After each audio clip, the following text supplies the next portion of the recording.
Jadi mereka tidak pernah mengalami stres, tetapi mereka mewarisi bibit stres dari neneknya dulu.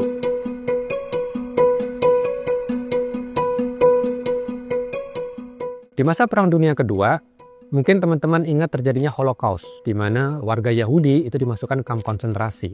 Apa yang terjadi pada warga Yahudi? Cucu dari survivor Holocaust ini ternyata sangat rentan terkena apa yang disebut dengan PTSD. Jadi mereka tidak pernah mengalami stres, tetapi mereka mewarisi bibit stres dari neneknya dulu yang mengalami betul-betul kejadian yang sangat berat.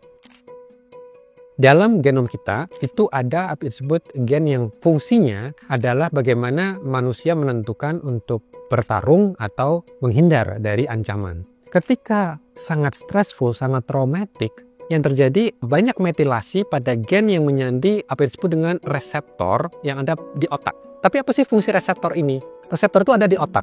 Dan siapa yang akan ditangkap oleh reseptor ini? Dia akan menangkap apa yang disebut hormon namanya kortisol. Kortisol itu akan muncul dalam tubuh kita ketika kita menghadapi satu tantangan, satu ancaman. Orang normal ketika kortisol ketemu sama reseptornya tentu akan diserap. Artinya apa? Ketika misalnya tubuh telah memastikan, ada ancaman, kortisolnya naik, lalu diserap oleh reseptornya, tubuh akan mengatakan badai telah berlalu, ancaman telah hilang.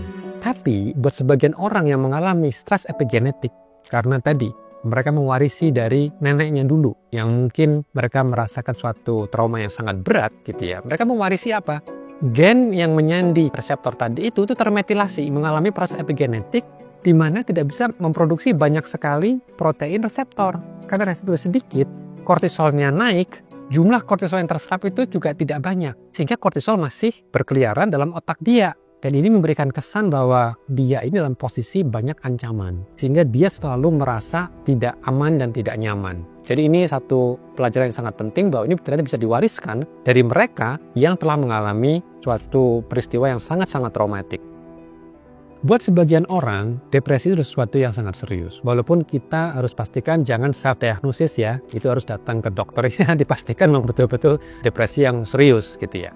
Nah, kemungkinan itu bisa tadi pewarisan dari stres ibunya atau neneknya dulu ketika mereka mengalami satu traumatik yang sangat berat. Sehingga ketika misalnya mereka mengalami gangguan epigenetik yang diwariskan tadi itu, bisa jadi itu bisa menjelaskan mereka dalam posisi depresi yang sangat kronis dan berat. Jadi artinya sekarang kita sudah tahu sebagian dari mental health itu ada sisi biologisnya. Bukan serta-merta karena mereka memang kurang mau bertarung gitu ya.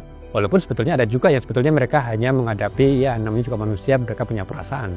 Tapi ini juga memberikan suatu pandangan baru dalam psikologi atau psikiatri. Dalam penanganan seseorang, kita harus memperhatikan tidak hanya dari mungkin variasi genetiknya, tapi juga variasi epigenetiknya yang sekarang ini sudah mulai kita pelajari dalam kurun sekitar mungkin 10 tahun terakhir. Maka penting buat kita untuk memahami bagaimana proses epigenetik terjadi supaya kita bisa menghasilkan generasi yang lebih baik dan lebih sehat di masa depan.